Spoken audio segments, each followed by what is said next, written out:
Hello everyone, I welcome you all on Wikipedia. So my name is Deepali Kakkar and मैं आज आपके लिए फिर से लेके आई हूँ weekly current affair quiz.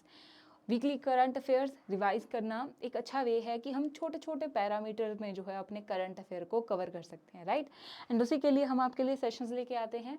But एक और इम्पॉर्टेंट चीज़ है जो हम आपके लिए लेके आए हैं, that is Wikipedia's SSC CGL exams subscription. So इस सब्सक्रिप्शन में आपको क्या मौका मिलता है कि एक साल तक आप जो है एसएससी एग्ज़ाम के लिए, ठीक है, आपको जो है एक्सेस मिल जाएगा। ठीक है, हम आपके लिए वीडियो लेक्चर्स लेके आएंगे। ठीक है, आपके एग्ज़ाम स्पेसिफिक वीडियो लेक्चर्स लेके आएंगे जिसके साथ अटैच रहेंगी लेक्चर स्पेसिफिक पीडीएफ्स। अब हमने पढ़ लिया है तो उसके बाद क्या इंपॉर्टेंट होता है, test series. So you will get test series as well and in this the complete subscription. और बहुत इंपॉर्टेंट चीज़ है जो करंट अफेयर सेशंस भी आपको साथ ही मिल जाएंगे। सो ज़रूर जाके इस इंपॉर्टेंट चीज़ को, इस इंपॉर्टेंट इनिशिएटिव को चेक कीजिए जो विकिपीडिया आपके लिए लेके आया है, राइट। एंड उसके साथ साथ आपको डिस्क्रिप्शन में इस कोर्स का, इस सब्सक्रिप्शन का लिंक दिया गया है एंड साथ में दिया गया है लिंक व्हाट्सएप ग्रुप को, जिसको आप ज्वाइन करके जो है हमारी विकिपीडिया की एसएससी कम्युनिटी का पार्ट बन सकते हैं, right. So do join the WhatsApp, right. तो ये हमारा सेकंड सेशन है। ड्यू टू सम रीजंस हमारा ये सेशन जो है डिले हो गया है, ठीक है। But we will be more consistent because consistency is the key, ठीक है। सो कुछ जो सर्कमस्टांसेस समटाइम अलाउ नहीं करते हैं, so we try to be more consistent with the sessions, right. तो चलिए अब हम ना सेशन शुरू करते हैं। क्वेश्चन देखते हैं सबसे पहले। विच union ministry launch the women for water and water for women campaign. ठीक है, बात की गई है कि ये जो कैंपेन है ये कौन से मिनिस्ट्री ने लॉन्च किया था। ठीक है, मिनिस्ट्री ऑफ जल शक्ति, ministry of housing and urban affairs, ministry of women and child development and ministry of education, right.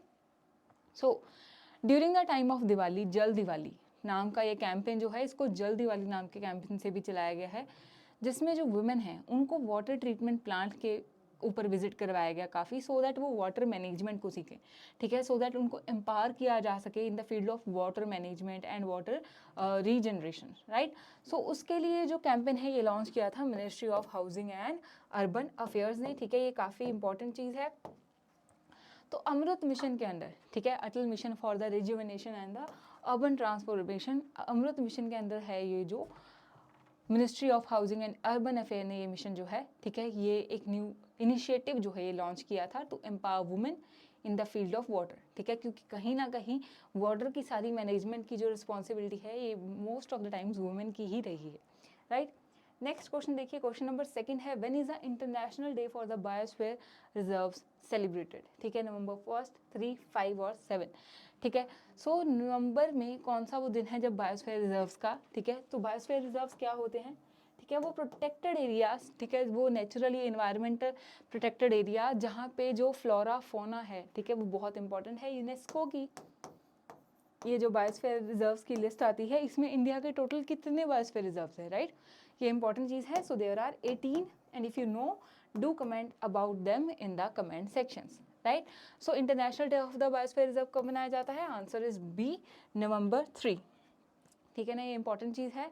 सो 2022 में ही, ठीक है, ये डिक्लेयर किया गया था कि नवंबर 3 जो है अब से ये international day for the biosphere reserve मनाया जाएगा।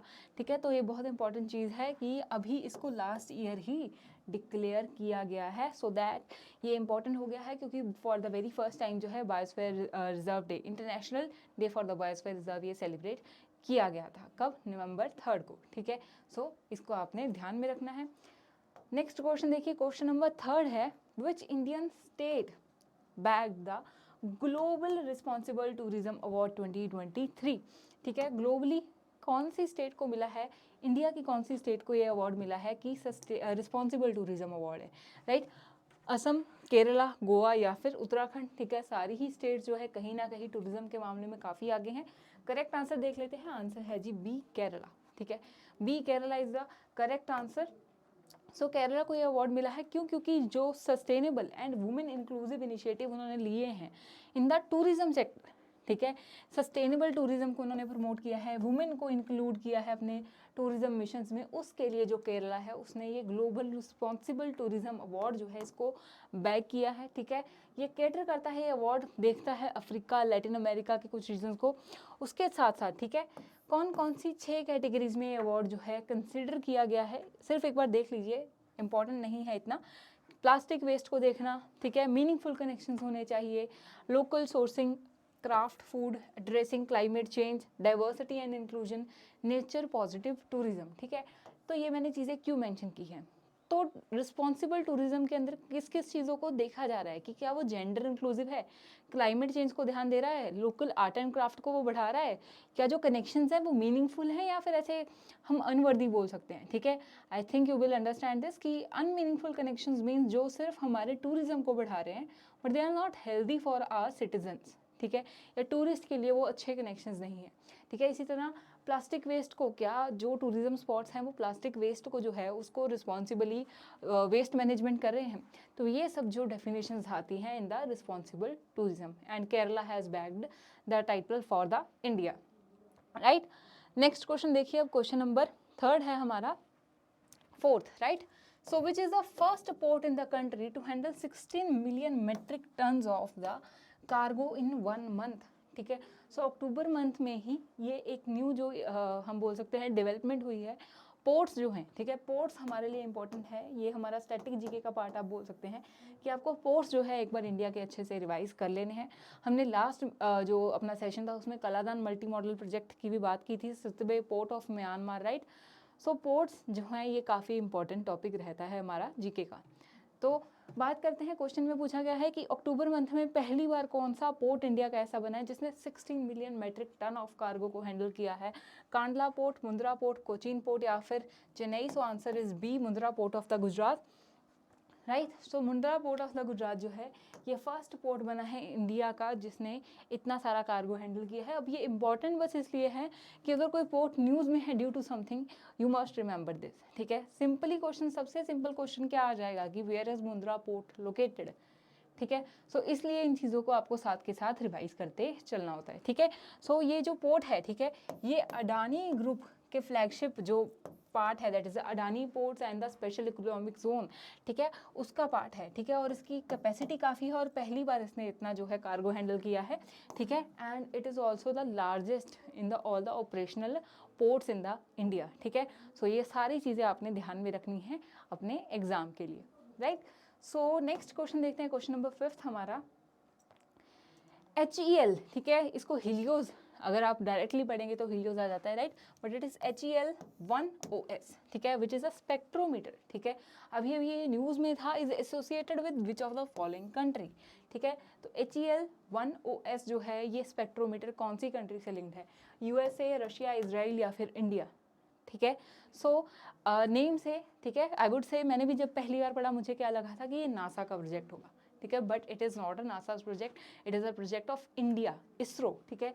तो ये जो प्रोजेक्ट है, ये स्पेक्ट्रोमीटर जो है, ठीक है, ये इंडिया इसरो का ही प्रोजेक्ट है, ठीक है। इसके बारे में थोड़ा सा देख लेते हैं।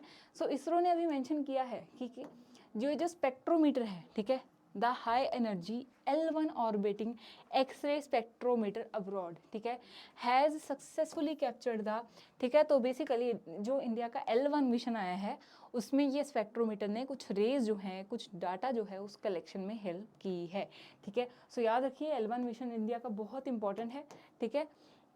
तो ये जो है हमारे लिए उसके साथ लिंक्ड कुछ और जो हमारी इंपॉर्टेंट क्या बोल सकते हैं साइंटिफिक एक्सप्लोरेशंस भी इंपॉर्टेंट हो जाती हैं, ठीक है। सो एक मिशन किया गया था 2003 में ही, अक्टूबर में ही, ठीक है। एंड ये सन की हाई एनर्जी एक्सरे एक्टिविटीज़ को जो है उनको कैप्चर कर लेता है, ठीक है। एंड ये इसरो का ही प्रोजेक्ट है, क्लियर है। नेक्स्ट क्वेश्चन देखिए, क्वेश्चन नंबर 6 है, as per WHO 2023 global TB report, which country accounted for the highest number of the tuberculosis cases in the world in 2022, ठीक है। सो आई ऑलवेज से कि क्वेश्चन जो होते हैं ना हमारे, उसमें से भी हमें कोई ना कोई एडिशनल इन्फॉर्मेशन मिलती रहती है हमारे एग्ज़ाम के हिसाब से इम्पॉर्टेंट। जैसे कि इसमें ये इन्फॉर्मेशन मिल रही है कि जो ग्लोबल TB रिपोर्ट है ये कौन निकालती है? WHO, क्लियर है। तो ऐसे भी आपको क्वेश्चंस में से भी जो इंपॉर्टेंट चीज़ें आती हैं उनको अपने हमेशा माइंड में रखना है, ये चीज़ें हमारे लिए बहुत इंपॉर्टेंट हो जाती हैं, ठीक है। So as per the WHO 2023 global TB report, ठीक है, पूछा जा रहा है कि कौन सी जो कंट्री है इन द वर्ल्ड उसमें सबसे ज़्यादा TB ट्यूबरक्लोसिस का जो है बर्डन है, ठीक है। So China, India, Indonesia, Ethiopia, right, and the answer is B, India, ठीक है। देखिए इंडिया जो है ना उसमें ट्यूबरक्लोसिस का बर्डन बहुत ज़्यादा है, क्योंकि कहीं ना कहीं हम देख सकते हैं पॉपुलेशन बहुत है end TB is one of a communicable disease, ठीक है। तो जितनी पॉपुलेशन डेंसिटी ज़्यादा होगी, कम्युनिकेबल डिजीज़ के बढ़ने का खतरा उतना ज़्यादा हो जाता है, वन ऑफ द रीज़न, ठीक है। और दूसरी बात, इंडिया ने टारगेट किया है कि we will eliminate the TB by 2025, ठीक है। बट ठीक है, जो ग्लोबली ये टारगेट है दैट इज़ 2030, ठीक है। So if we are at a pace कि हम वर्ल्ड में सबसे ज़्यादा ट्यूबरक्लोसिस का बर्डन लेके चल रहे हैं, we are with the country, so do you feel कि इन द 2023, है ना, we are in 2023, it's almost ending, क्या हम 2025 तक ये टारगेट अचीव कर पाएंगे, ठीक है। सो इट इज़ ये हम बोल सकते हैं काफ़ी एस्पिरेशनल टारगेट है, but let's see and we hope कि इंडिया जो है इस टारगेट को अचीव कर पाए towards eliminating the tuberculosis in the India, ठीक है। और इन्फॉर्मेशन देख लेते हैं अगर कुछ इंपॉर्टेंट है। So India accounted for the highest number of the tuberculosis cases, ठीक है, इन द 2022, ठीक है। ये रिपोर्ट दी है WHO ने ग्लोबल टीबी रिपोर्ट में, ठीक है। एंड बोला गया है कि इंडिया के 2.8 मिलियन जो लोग हैं वो टीबी से ग्रस्त हैं, ठीक है। और फर्टिलिटी रेशो, ठीक है, मतलब मृत्यु दर अगर टीबी के केसेस में देखा जाए तो दैट इज़ 12%, ठीक है। सो ये क्या है, ये कहीं ना कहीं इंडिया अपना हेल्थ इंडिकेटर भी इम्प्रूव कर रहा है, चीज़ें इंटरलिंक्ड रहती हैं। तो अगर फर्टिलिटी रेट 12% आ रहा है टीबी से, इफ़ वी एलिमिनेट दैट, तो हमारा फर्टिलिटी रेट जो है वो कम हो जाएगा इस पर्टिकुलर डिजीज़ से, और हम जो है अपने हेल्थ पैरामीटर जो है इंडिया में उनको भी इम्प्रूव कर पाएंगे, right. So improving health is one of the important policy initiative. Clear है जी। नेक्स्ट क्वेश्चन देखते हैं अब, क्वेश्चन नंबर 7 है, the state of the Food and agriculture, ठीक है। ये जो एक रिपोर्ट है दैट इज सोफा, ठीक है, ऐसे लिखा भी गया है sofa. So the state of Food and Agriculture report, ठीक है। अगर कहीं सोफा ऐसे ही वर्ड आ जाए, this is not a sofa, नहीं बोलना इसे, SOFA, ठीक है। State of Food and Agriculture report जो है ये फ्लैगशिप रिपोर्ट है कौन सी इंस्टीट्यूशन की, right. World Bank, ADB, Food and Agriculture Organization, या फिर इंटरनेशनल मॉनेटरी फंड, ठीक है। एंड ये कुछ ऐसी रिपोर्ट्स होती हैं जिनको हम नेम के साथ, अगर हम उनका नेम अच्छे से देख लें तो हम उनके इंस्टीट्यूशन को भी जो है आइडेंटिफाई कर सकते हैं, राइट। सो आंसर देखते हैं जी, आंसर है इसका C, that is Food and Agriculture Organization की ये रिपोर्ट है, State of Food and the Agriculture, ठीक है। सो फूड एंड एग्रीकल्चर की ये रिपोर्ट है, हमने बात की है, ठीक है।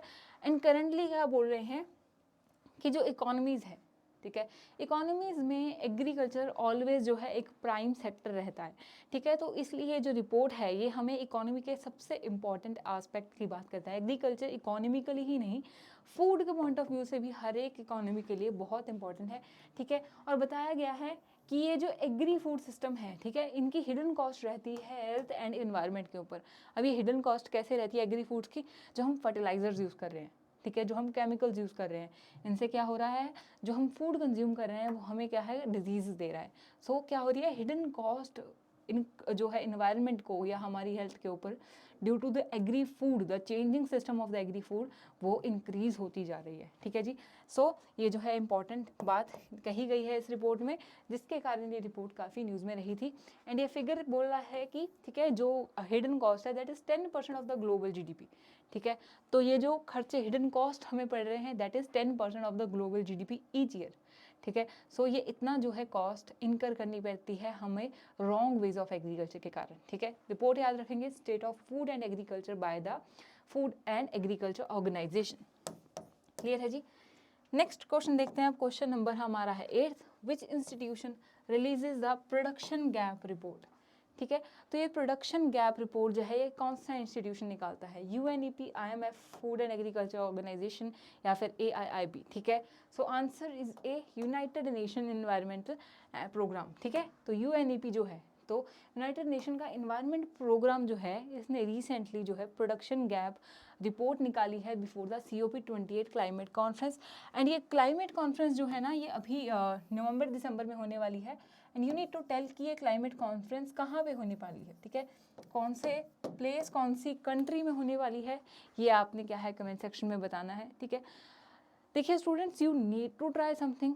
अगर हम क्वेश्चंस पूछते हैं तो क्योंकि हम 10 क्वेश्चंस आपके लिए लेके आ रहे हैं, 10 क्वेश्चन में you will get at least 20 facts, ठीक है, क्वेश्चन होता है और एडिशनल फैक्ट्स कुछ होते हैं, कोई ना कोई मिलती इंपॉर्टेंट स्कीम हम करते हैं इंटरलिंक्ड, ठीक है, ऑर्गेनाइजेशंस को डिस्कस करते हैं।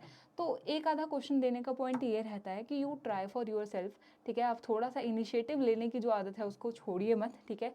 सो ज़रूर बताइएगा कि COP28 क्लाइमेट जो कॉन्फ्रेंस है ये कौन कंडक्ट करेगा और कौन सी कंट्री में ये कंडक्ट होने वाली है, दैट्स द होस्टिंग प्लेस कौन सी है, ठीक है। सो अब रिपोर्ट पे आ जाते हैं, प्रोडक्शन गैप रिपोर्ट में। इसमें वार्न किया गया है कि जो ग्लोबल फॉसिल फ्यूल प्रोडक्शन है, ठीक है, नेक्स्ट 7 एक्सीड कर जाएगी, जो भी with in the sustainable level, अगर हम सस्टेनेबली क्लाइमेट को बचा के, ठीक है, जितना प्रोडक्शन का लेवल होना चाहिए, अगर हम बात करें कि क्लाइमेट के लिए कितना सूटेबल है कि हम चलो पोल्यूशन भी हमारा थोड़ा सही रहेगा, दैट इज़ 500, है ना, कि 500 समथिंग यूनिट जो है वो सस्टेनेबल है। बट बोला गया है कि आने वाले 7 साल में जो एक सस्टेनेबल क्लाइमेट का लेवल है उससे ये दुगना हो जाएगा डिमांड, ठीक है, कि ये जो डिमांड है ना फॉसिल फ्यूल की, इसकी प्रोडक्शन जो है ना ये 2 टाइम्स हो जाएगी रेदर देन द क्लाइमेट के हिसाब से जो सस्टेनेबल लेवल है उससे, ठीक है। सो इसलिए प्रोडक्शन गैप रिपोर्ट जो है फॉसिल फ्यूल्स के ऊपर एक इंपॉर्टेंट हाईलाइट देती है and it has been released by the United Nation Environment Programme. Clear है जी।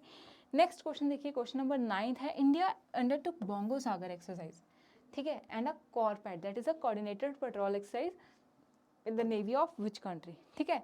सो एक्सरसाइजेस के लिए आई एम ऑलवेज सेइंग कि देखिए सबसे पहले कंट्रीज कौन सी है एंड देन डोमेन कौन सा है, ठीक है। सो कंट्री है इंडिया, के साथ कौन करता है हमें ये बताना है।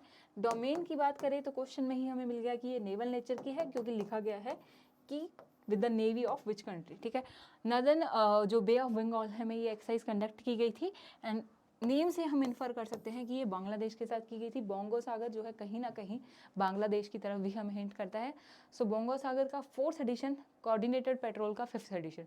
कोऑर्डिनेटेड पेट्रोल में क्या होता है, दो जो नेशंस होते हैं पार्टिसिपेटिंग नेशंस, जो उनका इंटरनेशनल रीजन होता है, ठीक है, जो उनका पेट्रोलिंग रीजन होता है उसमें इकट्ठे उनके वेसल जो है पेट्रोलिंग करते हैं, ठीक है जी। बस इतना ही इसका सिंपल मीनिंग आपने देखना है। एंड ये जो बोंगो सागर एक्सरसाइज है ये इंडिया एंड बांग्लादेश के बीच में कंडक्ट की गई थी, ठीक है, इंटरनेशनल मैरीटाइम बाउंड्री लाइन के अंदर जो है ये पेट्रोल की गई थी। क्लियर है जी। And northern bay of Bengal की एक्सरसाइज थी, राइट। नेक्स्ट क्वेश्चन देखिए, अब क्वेश्चन नंबर 10 है, वेरी इंटरेस्टिंग क्वेश्चन, ठीक है, आई वुड से आज के सेशन का सबसे interesting question. So what is the name of the world's first CEO, ठीक है, वर्ल्ड्स फर्स्ट रोबोट CEO है, ह्यूमनाइड CEO है। AI has developed so much कि आप देखेंगे कि अब AI, ठीक है, एक रोबोट जो है वो CEO भी बन गया है, ठीक है। सो डिक्टाडोर करके एक पॉलिश कंपनी है, उन्होंने क्या है एक CEO को अपॉइंट कर दिया है, ठीक है, चाहे वुमेन चाहे they will be humans for the decision making, but yet officially इसको जो है अपॉइंट कर दिया गया है। क्या नेम है उसका, टीना माइका यो हैरी, ठीक है। So answer would be mica, ठीक है। इसकी मैं आपको इमेज में भी दिखाती हूँ। सो माइका जो है, और ये न्यूज़ में रही थी because she claim that I would be a better CEO than Elon Musk, ठीक है।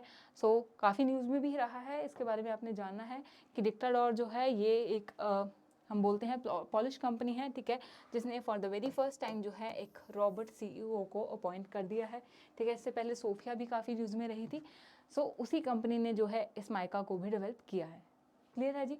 सो this is an very important question and दिमाग में भी रहेगा, इसको बार बार नहीं याद करना पड़ेगा, क्योंकि कुछ टॉपिक्स ऐसे होते हैं उनको बस एक बार रीड कर लें हम अच्छे से तो हमें याद हो जाते हैं, ठीक है। And this is one of that question only, right.